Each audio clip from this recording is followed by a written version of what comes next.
The subcommittee will come to order, and the subcommittee today is meeting to receive testimony on Project 28, the future of SBInet. Good afternoon. Thank you, gentlemen, for being before us today on this hearing, Project 28, the future of the Secure Border Initiative Net, or SBInet. As we all know, securing our nation's borders is an urgent issue that has been long overlooked.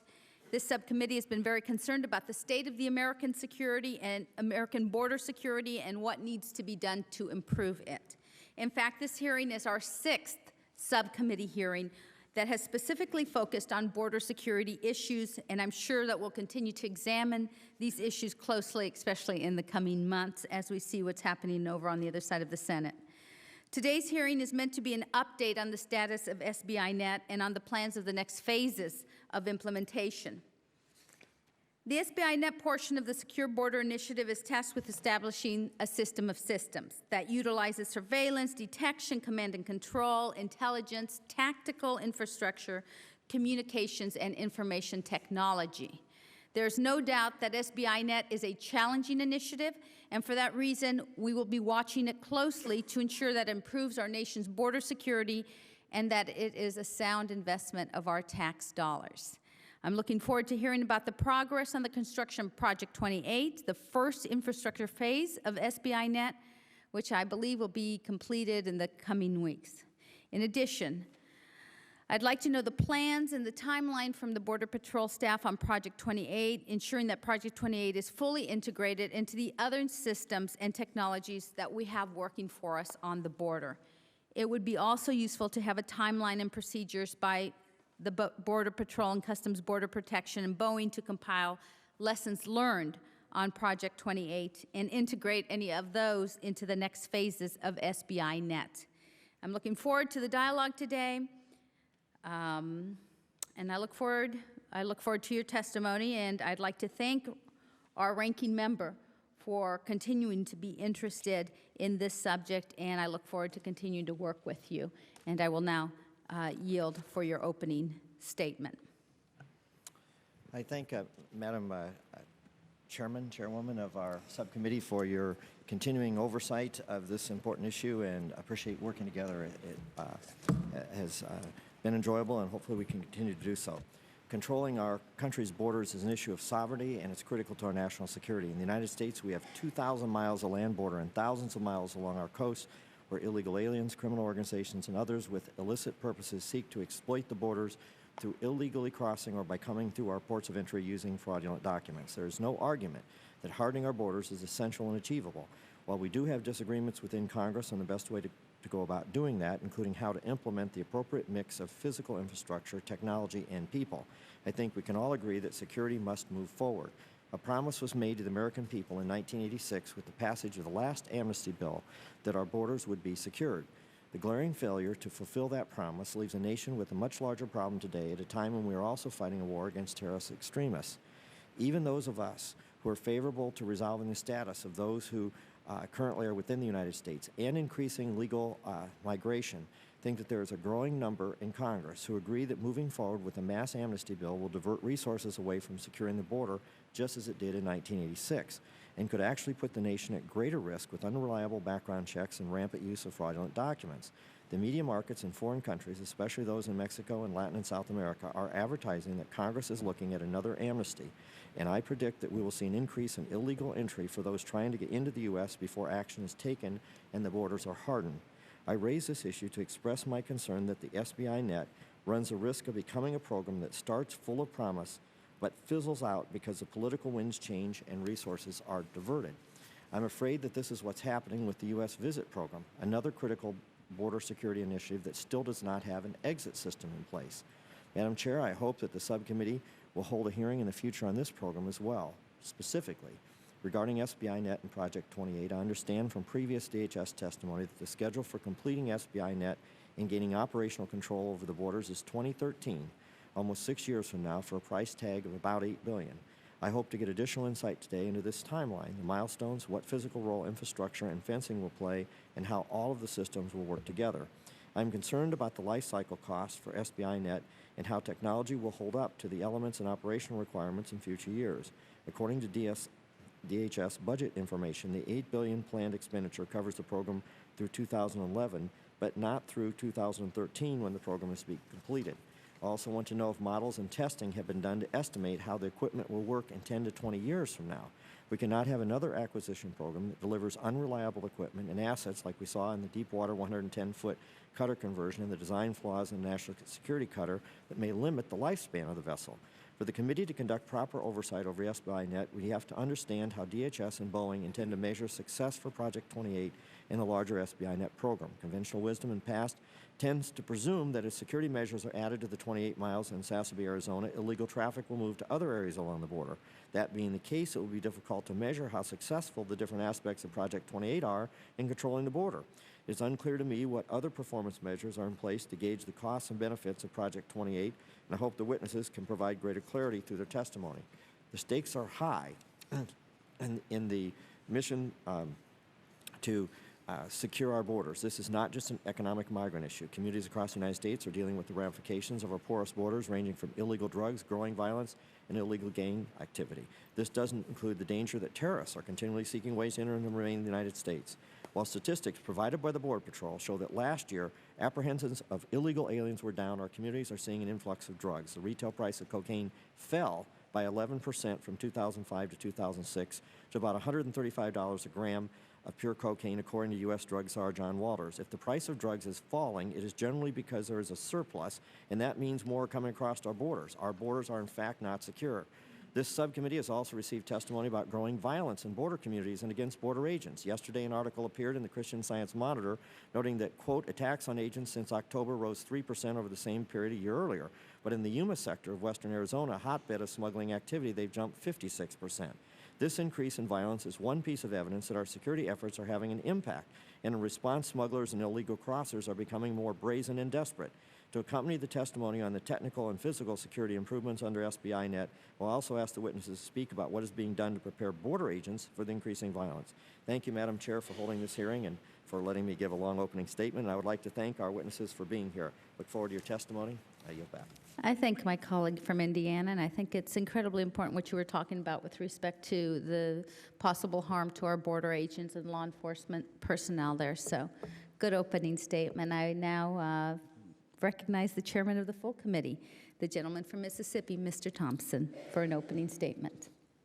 Thank you very much, Madam Chairman, and I might say welcome again to our witnesses.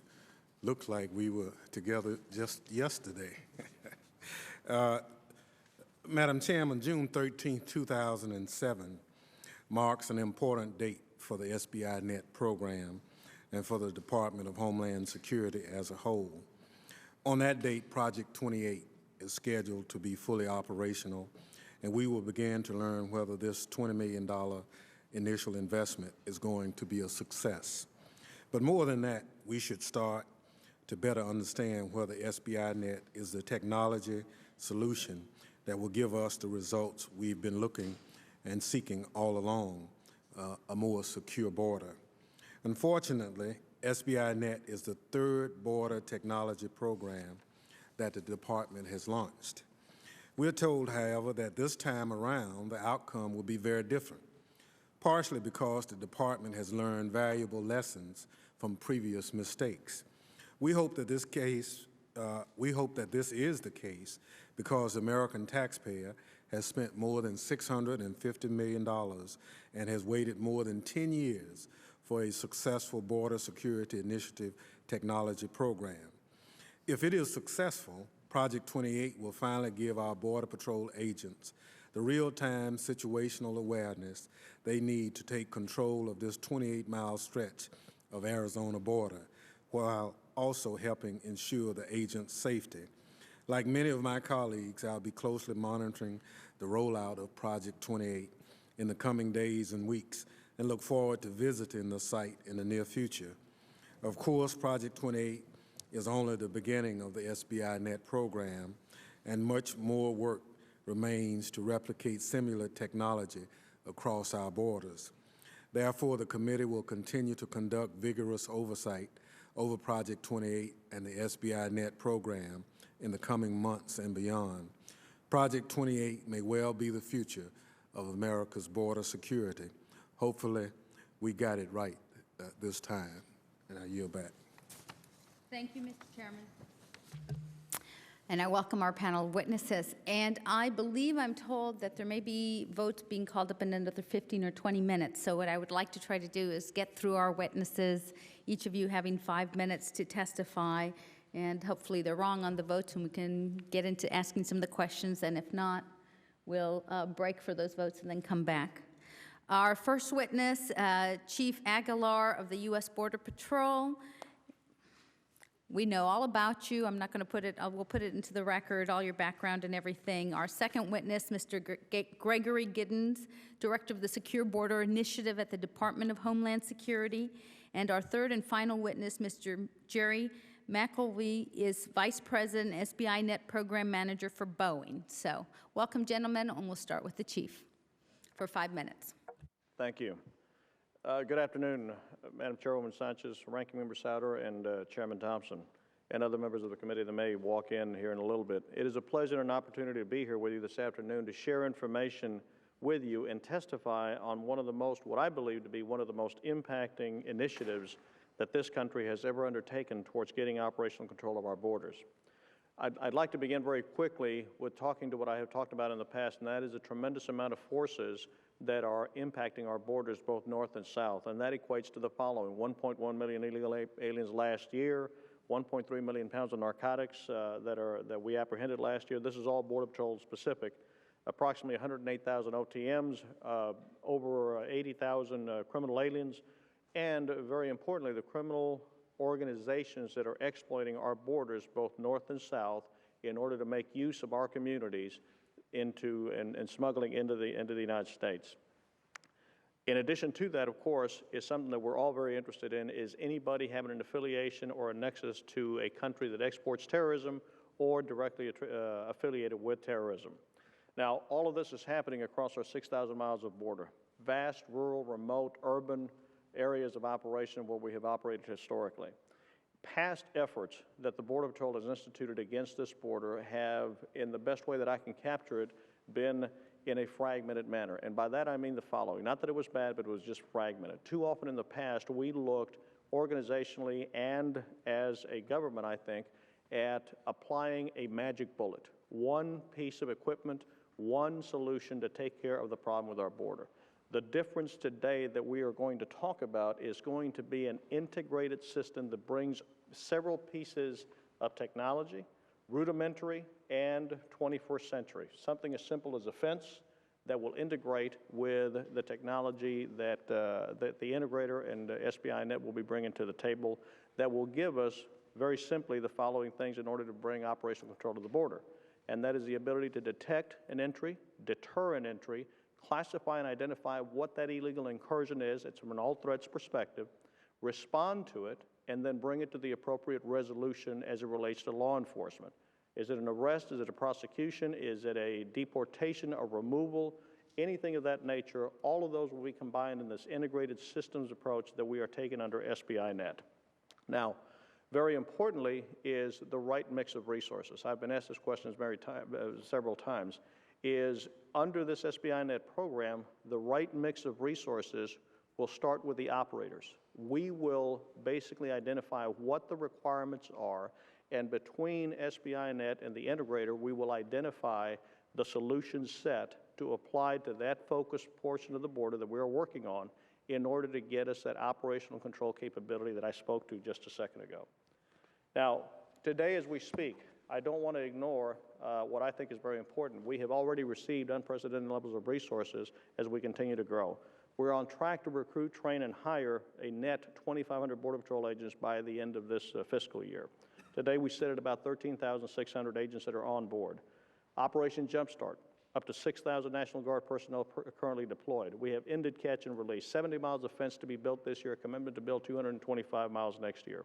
Partnerships that have been established, operations such as Stone Garden, the creation of best teams in Phoenix and San Diego and Laredo.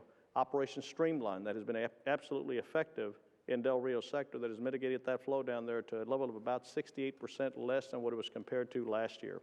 Oasis and border violence protocols with Mexico now a good partner working with us in order to instill even more security along our country's borders. The results of that I can give you are illegal alien apprehensions today are down by 25% for the time period compared to last year. Narcotics apprehensions are actually up by 32%. That inverse relationship is a good one. The less time that we speak on any one of those horses that we spend on any one of those horses coming at us, the more we can dedicate to the additional threats, vulnerabilities, and risks that are there. We have been able to dedicate more time to narcotics, therefore we have a 32% increase in the apprehensions. OTM apprehensions are down by 47%. Last year we had 108,000 OTMs. We are down by 47% this year. Probably the most important thing that I want to touch on right now is the following, and that is transformation. We started out as an organization in 1924, literally riding on horseback, bringing our own binoculars, our own saddle. That's what we were. Today, as we speak, we have been equipped. The future of the Border Patrol is going to be SBInet, that integration system of systems that will give us those capabilities that are required to bring operational control to the border.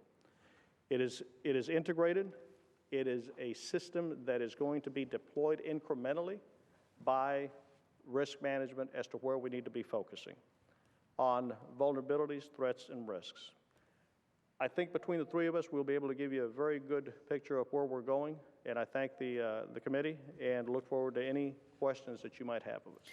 Thank you, Chief, and we'll listen to Mr. Giddens now for 5 minutes or less. Thank you. Yes, ma'am, I caught the or less. Good afternoon, Madam Chairwoman Sanchez, Ranking Member Souder, Chairman Thompson.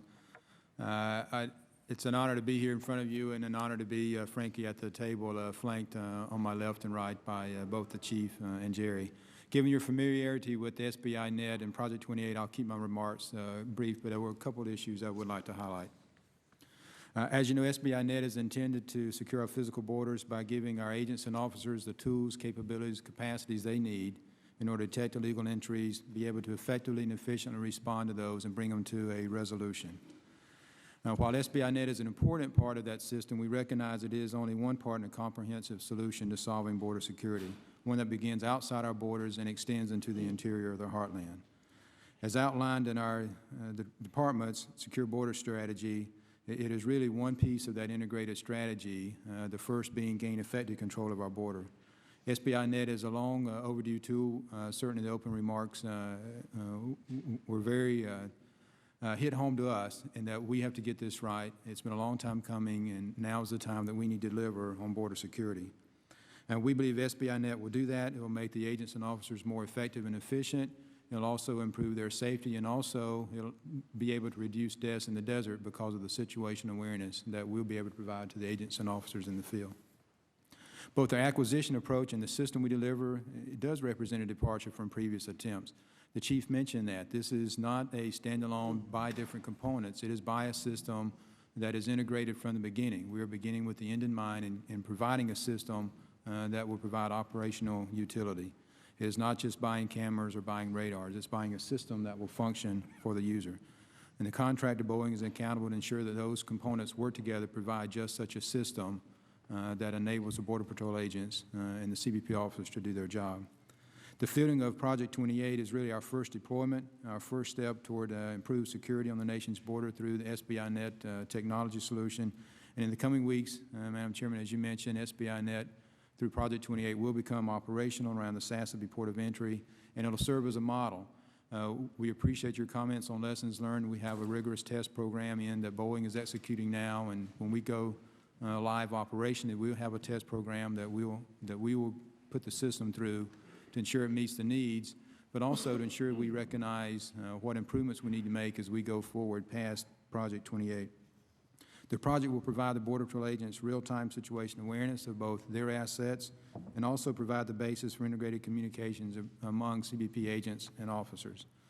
The primary components are the mobile integrated sensor towers, the common operational picture, enhanced communications, upgraded patrol vehicles, as well as rapid response transport vehicles. Each one of the miles represents unique terrain and operational conditions. However, along the 6,000 miles of the northern and southwest border, the same philosophy must be employed. We must look for that right balance, as the Chief mentioned, between the staffing, the personnel, the technology, and the tactical infrastructure. Given these realities, Project 28 will provide us lessons learned, and we'll apply those to the different terrain and operational realities that we face as we move out from Project 28. And as I mentioned, as with any new technology, we will find areas that we need to improve on from Project 28. Unique challenges, particularly on the northern border in terms of foliage penetration and along the Great Lakes, will present unique challenges that we will not face on the southwest border, and we're already looking to the northern border to explore some technology solutions that will be appropriate for that environment. As we speak, CBP and Boeing officials are preparing for design work to really finish the design in the southwest and also on northern border locations. And we'll have a detailed analysis of those geographic and operational environments so that we'll get the solution right. Also, as we speak, Boeing and CBP agents and officers in the field doing final testing of the deployed 9 towers as a part of Project 28. The equipment is deployed, and we're in the last stages of integration testing at the field. And we would welcome a visit for you to be able to see firsthand the difference that will make to the agents and officers in the field. I look forward to your questions. I appreciate your leadership and your insight as we move forward. And I look forward to hosting you, along with the Chief and CBP, to a visit down to Project 28. Thank you. And now, Mr. McElwee, for 5 minutes or less. Thank you, Madam Chairwoman. Ranking Member Souder, Chairman Thompson, distinguished members of the subcommittee, I'm Jerry McElwee, and the Boeing Program Manager for SBInet. With your permission, Madam Chair, I would like to submit my written comments for the record and go directly to charts. I've concluded that charts are, in this distinguished group, perhaps my best bet to catch up with all the good information that's been provided by the Chief and by Greg. We've talked about Sasabe. This is a Google map taken from about 13 miles in the air of the terrain in and around Sasabe. We show the 9 towers spread left to right, just inside the border. The 2 on your left are on the Tohono O'odham Indian Nation. The remaining 7 are in the national forest or in the public territory, public lands. You'll notice that they're not all directly on the border. Our objective is to make sure that we see everyone that crosses the border before they are able to reach a control point or that location where they can disappear into the infrastructure without likelihood of apprehension. This next chart shows you the specifics of the tower. There is a radar on the very top with a long-range camera just beneath that. The camera is effective both day and night. And then you see the compound in which that camera is located. Notice that the tower is on wheels and is in fact relocatable.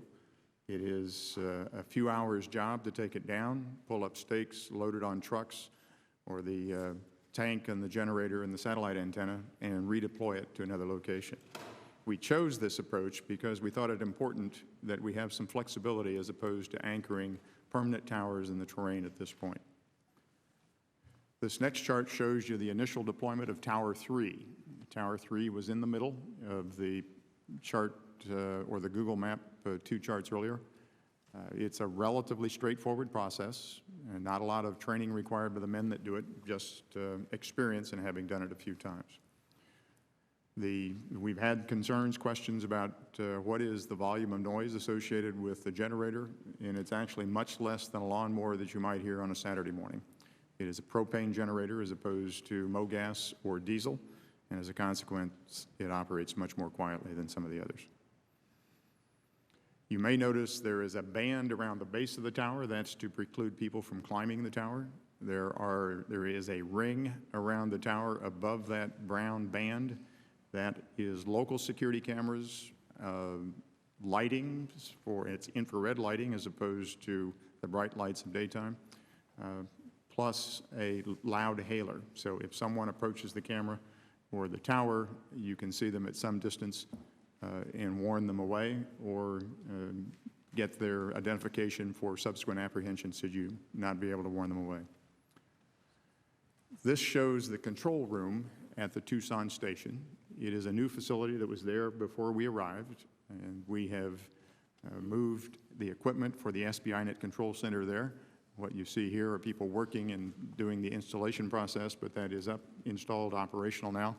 And as Greg said, we're going through the test process to ensure that it all works as a systems of systems as we said it would.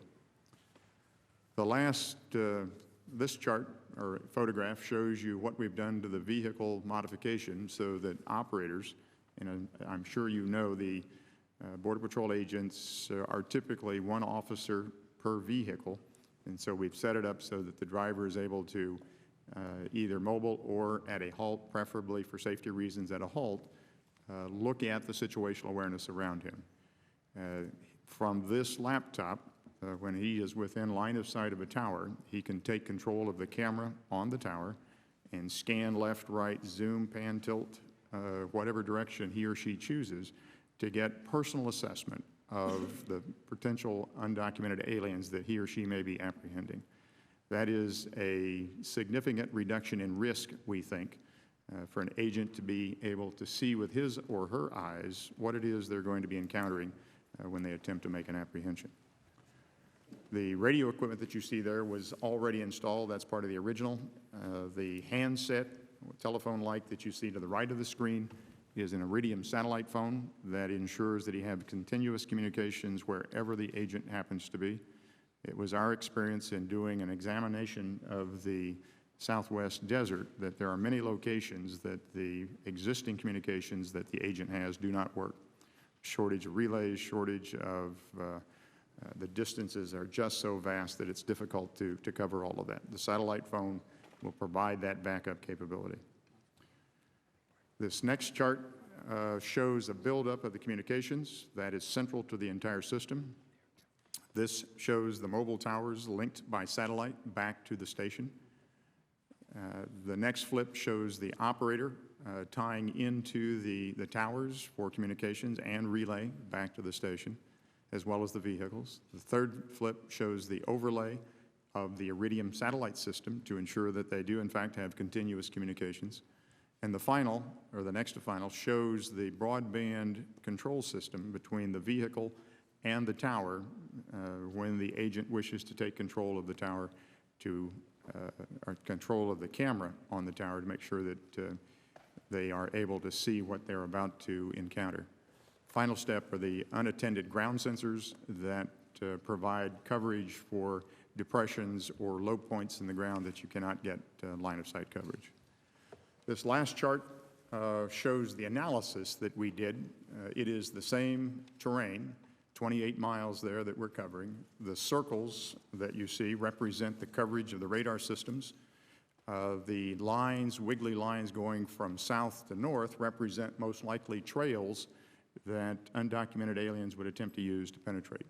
Notice the ones on the right are very, if you will, different directions, lots of changes in the route of march. That's because it is very difficult terrain. You'll see it, the green is where we have, with just the towers, not using the unattended ground sensors, the green is where we have coverage and would detect someone moving through there at a very high probability. You'll notice that as you get towards the back, in some cases, you lose them.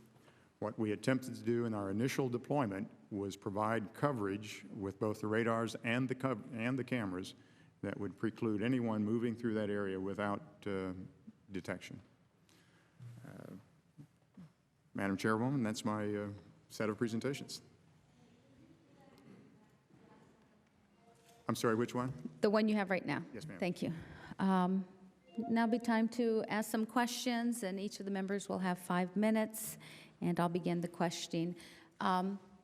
So according to this, that the pink along the border that's just outside of the what looks like Project 28, is that because it says undetected? Is that because it's very rough terrain and we're sort of not?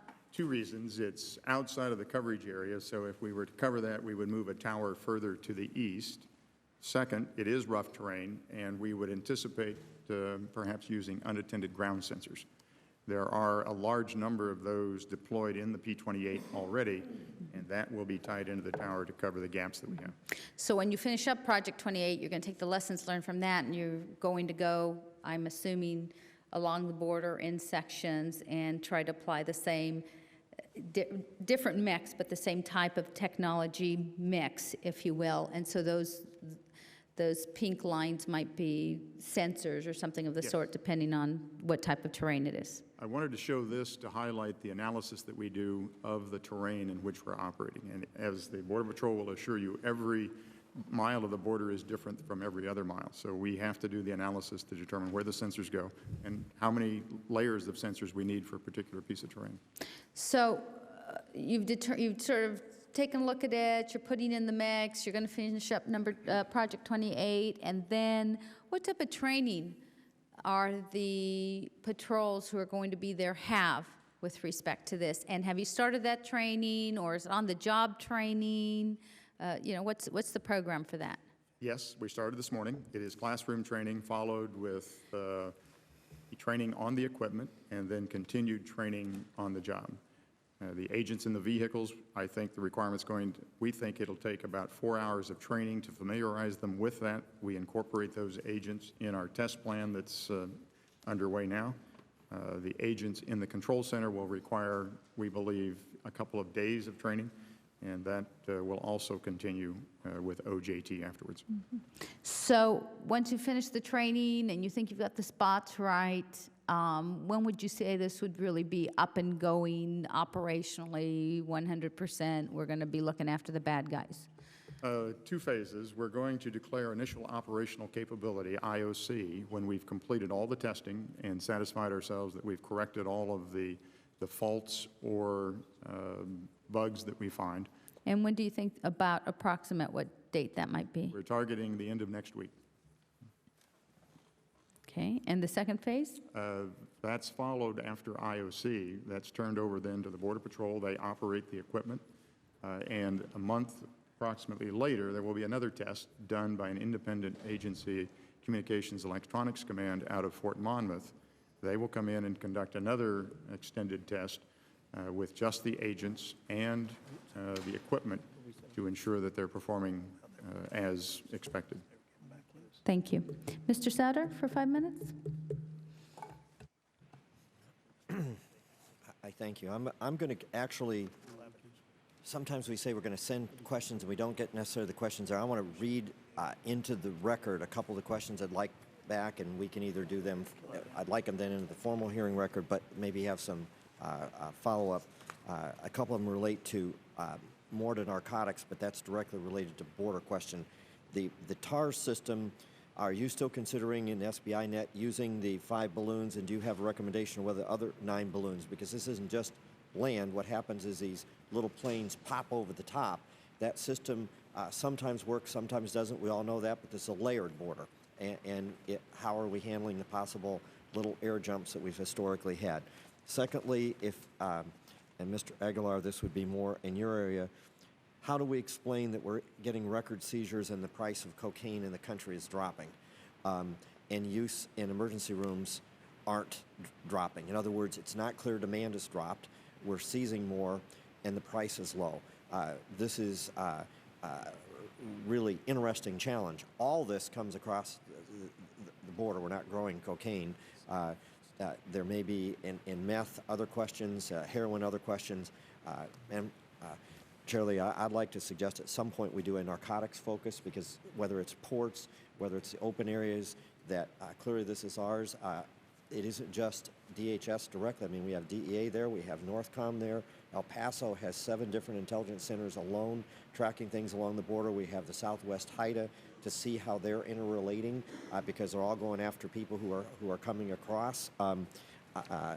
Those are a few of the questions. Now, I want to make sure we get a couple of fundamental questions here. Do you still believe this is going to be completed around 2013 and that it'll cost $8 billion, or are those cost estimates now rising, date sliding? Yes, sir. That's still the plan that we've laid out is 2013 and an $8 billion price tag. We will look each year to update that based on what we find and any lessons learned, but that's still what our estimation is. I'm somewhat a little concerned on, I mean, we have a plan for 2013, but certainly appropriations will be a driver on how fast that gets accomplished. In the, understood. That's been a problem in the past. Yep. You know, but when we're debating an immigration bill, supposedly it's even moving faster than that, and yet there's no plan of how to actually execute 2013. No exit strategy for the borders that U.S. Visit's even been asked to look at, and yet we're charging ahead with bills here, pretending like these things are funded. And like you say, any change in funding, as we've learned, or any change in modifications, like we learned with the Capitol Visitor Center, every time we change the specs, every time we do this, every time we delay it a year or two, the costs go up. But that's why every time I'm going to ask you, is it still looking at 2013? Is it still looking at $8 billion? Next question, on the 28 miles that you're doing, and you're nearly activating that. That's what you're telling me. So when I was in Sassabee, since the time I was there, you've put that much in? Yes, sir. When's the next 28? The next production deployment will be later this fall. We're doing the design activity for Tucson and Yuma sectors, and we split that design activity out so that when we go to a production contract, we really have hard, firm requirements and know exactly what we're buying to minimize the risk on those production contracts. And we'll have those awarded in the September-October timeframe. And are you looking at, in effect, then 56 miles a year on a regular basis? No, sir.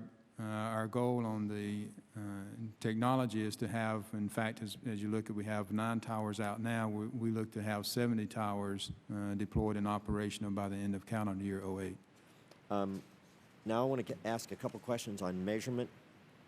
That when we were looking at the chart up there, and if you look at the 28 miles, one of my constant questions has been, okay, if the Indianapolis Colts are having problems with people running left tackle, off tackle, and they take Dwight Feeney and 7 other defensive people and say we're going to block up that zone, probably the number of yards gained off tackle will be 0.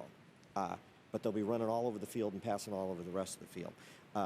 How do you plan to measure a success of a program when just putting 9 towers up means they're moving over to Yuma already? Sir, I think you've asked a great question, and I hope I'll give you a satisfactory answer. We do not believe that just by putting these 9 towers up from this 28 miles, that we can ignore the fact somebody says, well, hey, I'll just go a half a mile to the west or half a mile to the east. That's why when we're working with Boeing, we have very particular tests and requirements that they have to validate and verify to us. And then we've joined into a partnership with the Army, where they're working for us as our independent test agent.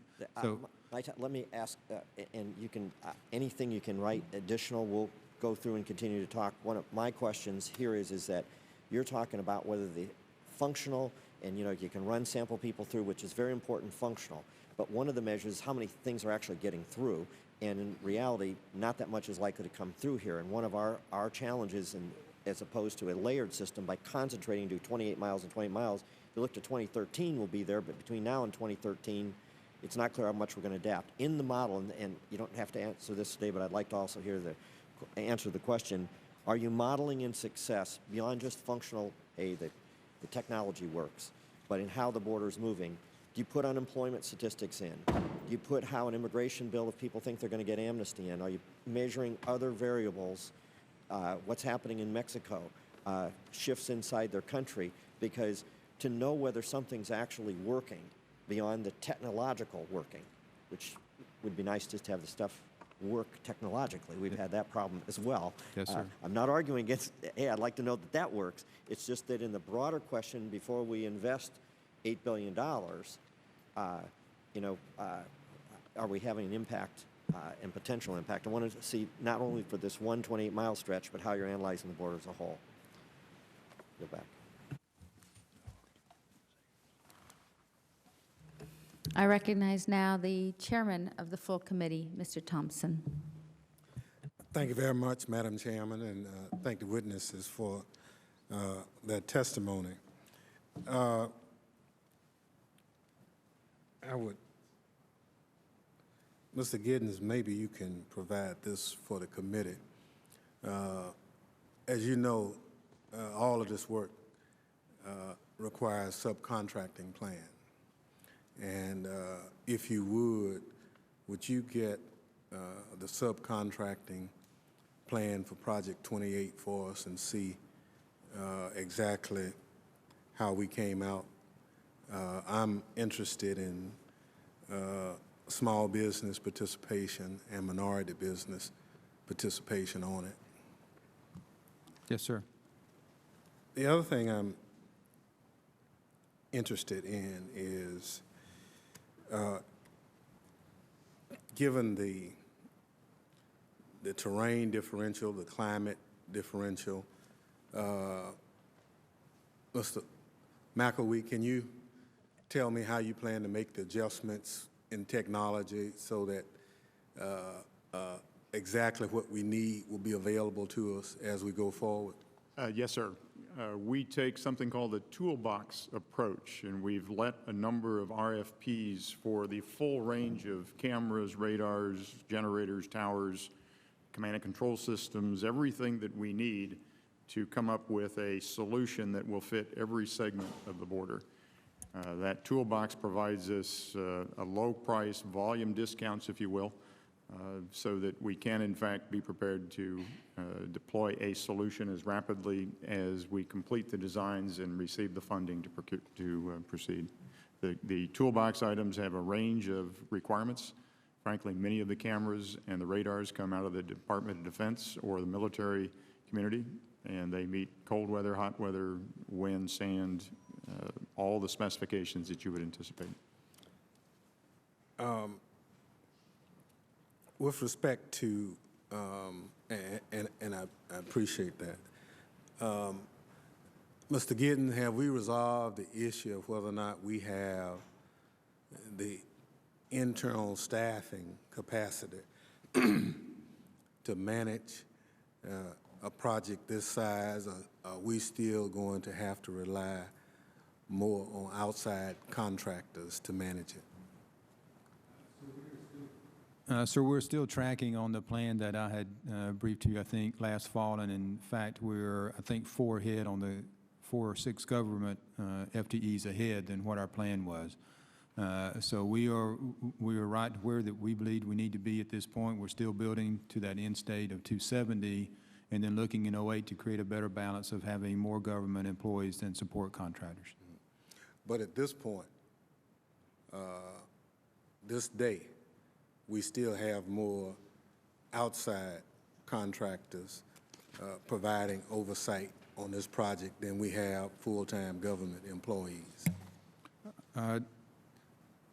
Sir, I would phrase that a little differently. None of our support contractors have an oversight role within the contractors. That oversight is a government responsibility.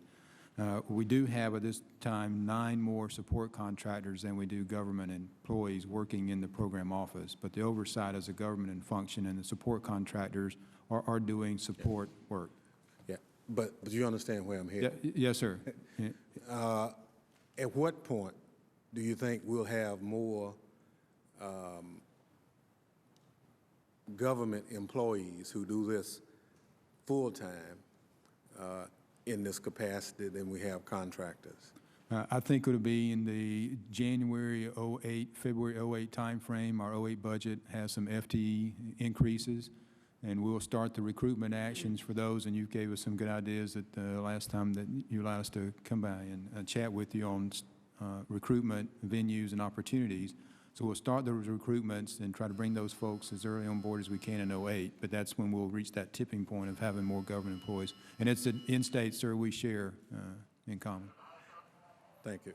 I yield back, Madam Chair. Thank you, Mr. Chairman. And I now recognize Mr. Green from Texas for 5 minutes. Thank you, Madam Chair. And I also thank the ranking member and, of course, the chairman of the full committee. Madam Chair, because I know that time is of the essence, I'll move rather quickly. Let me start by asking about the Border Patrol agents themselves, the rank and file agents. Have they been consulted? My understanding is that there has been at least some consternation expressed by some agents with reference to some of the prior plans that have been developed. And who can answer quickly? I can tell you that just last week, some of my representatives met with the president of the union to bring him up to speed on where we are, where we're going, how this is going to work, the integration and things of that nature. So, yes, we have been in contact with them and briefing them on it. And equipment. We will probably not utilize all of the equipment that we've had for the previous projects as we move into Project 28. How much, if you know, underutilized equipment will we have? Sir, our plan is to take those cameras that are out there operating today that were procured before SBInet and integrate those into the solution set, and then they become part of our responsibility as technology refresh to replace that in the future. So would your answer be that you'll utilize 100% of the equipment? Yes, sir. With reference to the system itself, once the system is 100% in place, how effective will it be? Because I understand that a system doesn't capture everything that you desire to have it do. But assuming that you get 100% of your paradigm in place, how effective will that be in terms of being able to monitor and prevent crossings in that area that we're talking about? What is your prognostication? 90 to 95%. And finally, my understanding is that you'll be bringing on a good number of agents. Just for that area, you'll bring on some additional Border Patrol agents. Is this true? The mix of agents that will be placed for where SBInet goes will actually meet the requirements of that 95% capability.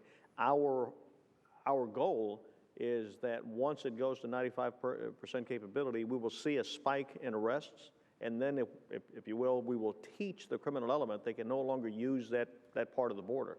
So arrests should go down.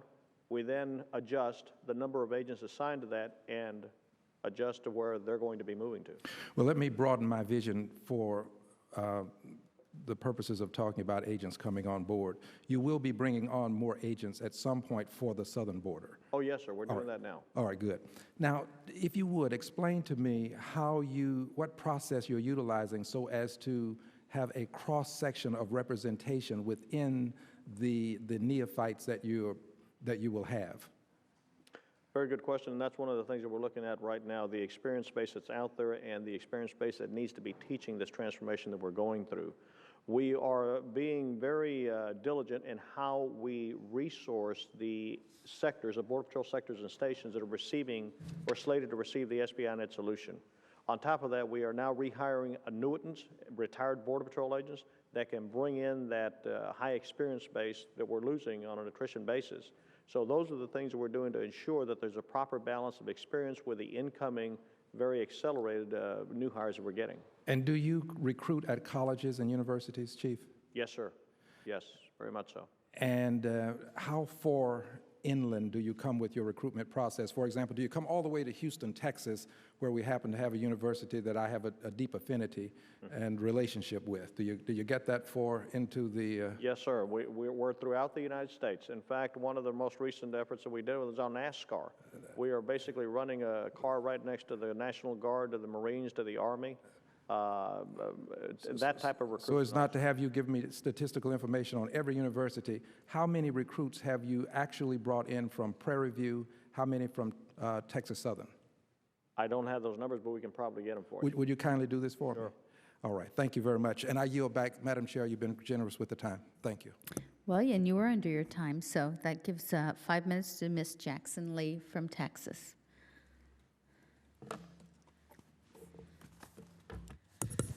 I think we have bells ringing, so let me thank all of the witnesses and thank the chairwoman and the ranking member and try to go directly to some of the questions that are impacting immigration reform that's being discussed and debated while we are here. Chief, one of the features in the bill is 18,000 Border Patrol agents. I think that's one of the numbers that I've seen. But I really want to focus on your thoughts as to why it is difficult to recruit and retain Border Patrol agents, and what improvements have been made in the professional development, salary increase, and promotion opportunities for Border Patrol agents. On the issue of recruitment and retaining Congresswoman, the recruitment is a challenge, but we are on track this year for the 2,500 that we are 2,500 net that we're slated to hire this year, and for the 3,000 and the 500 to bring us to that 18,000 number. So we're on target to do that, and we feel confident that we're going to be able to do that. It is a challenge, but we are taking initiatives to meet those challenges. Now, can you just briefly, what is the challenge? The numbers. The numbers that you need so many. Yes, ma'am. Not the attractiveness of the position. That is correct. In other words, getting them into the pipeline and recruiting them and then getting them through all the background checks and everything else that's required, the medicals and the physicals, before we even get them to the Border Patrol Academy. So that is one of the challenges that we're facing, but we feel very confident that we're on track to meet those benchmarks that we have set for ourselves. And retention? Retention, basically, we don't have that much of a problem with retention. The attrition that is spoken to right now, there are 3 levels of attrition that I need to address. One is the attrition rate that happens from the date of hire to or through the academy, and that's a high attrition rate, as it has always been. They fall out. And if you can go quickly, I want to get a question with Mr. So there's that attrition Giddens. rate, and then there's the attrition rate between the graduation of the academy and literally the 18th month of service, where people get on board, they get on the ground and things of that nature. That right now is about a 20% at each one of those.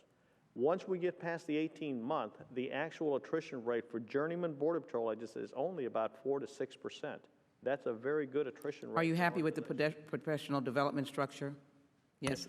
Yes, ma'am. And we're continuing to evolve it also as we go. Mr. Giddens, thank you very much, Chief, and welcome. It's good to see you. Thank you, ma'am. Ms. Giddens, Homeland Security has always been challenged over the years with this overweight of contracts. How are you, what are your benchmarks for moving away from the outside contracts? And out of this SBInet, are you seeing the lack of apprehensions are continuing to enter illegally?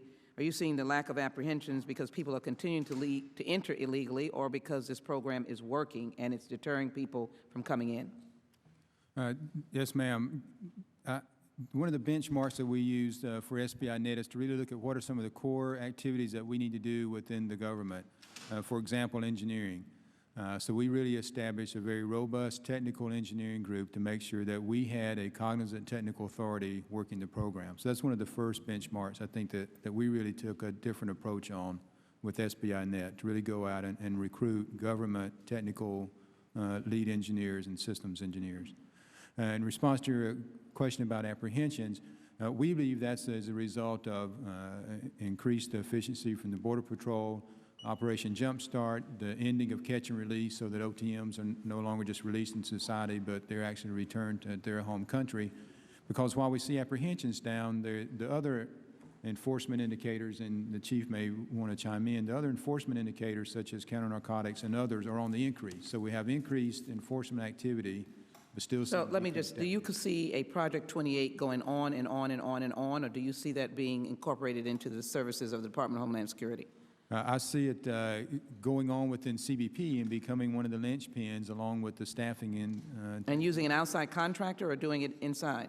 I think using an outside contractor to perform some of the technical procurement, looking at the cameras, integrating that, is something that we would continue to do. But internally, we want to have a robust engineering staff to make sure that we are technically competent customers at the table. I thank you. I yield back. Thank you to the gentlewoman from Texas, and now I'll recognize another Texan, Mr. Cuellar. We're about 5 or 6 minutes away from the vote on the floor, so please ask your questions, and what we'll try to do is wrap it up at that point. All right, just again, just for the sake of time, thank you for being here. Thank you, Madam Chair. I want to ask just 3 quick questions on a comparison between 1 mile of what I call SBI technology, 1 mile of fencing, and then a comparison on cost, time, and effectiveness. In other words, what's the cost of putting 1 mile of SBI technology, and then compared to what's the cost of putting 1 mile of fencing? That's the first part, the cost. Whoever wants to answer that. So our estimate for a mile of fence is approximately $3 million a mile, and for technology, it's a little $1 million a mile is the round for that. Okay. What's the time to put up 1 mile of SBI technology compared to time to put 1 mile of fencing? It's less, sir. I don't have with me a particular answer, but what's less, the technology? I'm sorry, the technology is less. Okay, and then a little bit more difficult, this is my last question. What's the effectiveness of having 1 mile of SBI technology compared to 1 mile of fencing? And I see your charts where you have that coverage before or after. Which would you say would be more effective? And I know there's a mixture of personnel, and I've heard that, but if you just make a comparison. Sir, I think that's a tough comparison because they serve 2 different functions. The surveillance allows the Border Patrol agents and officers to know what is happening, to understand and have awareness of the situation, whereas the tactical infrastructure is there to provide delay and allow them to do a response mechanism. And I don't know if the chief may want to. Congressman, I would put it this way, that if we're talking about just solely a fence as a solution to the incursion problems versus a full solution of SBInet, I would prefer as an operator to have a full solution of SBInet applied to the border. You would what again? I would prefer an SBInet solution of which fence is a piece of the SBI solution in some cases. Okay, thank you. Madam Chair, I know we got to go. Thank you, gentlemen. Appreciate your work. Thank you to the gentleman from Texas. And gentlemen, I'm sure we could ask a lot more questions. I doubt I could keep my members from coming back at the next vote. However, I'm sure they've got other things to do this afternoon. So unfortunately, we ran into the vote. We did get a good amount of information from you. I'm sure that the membership will want to submit some questions in writing, and I hope you'll turn those around quickly, knowing in particular, as we've discussed earlier in the week, that we have this immigration bill, and foremost in our thoughts are what do we do about the border. So I thank the witnesses for their valuable testimony. The members of the subcommittee, if they have additional questions, we'll ask for them in writing. Hearing no further business, the subcommittee stands adjourned. Thank you. Yes. How you doing, John? Pretty good.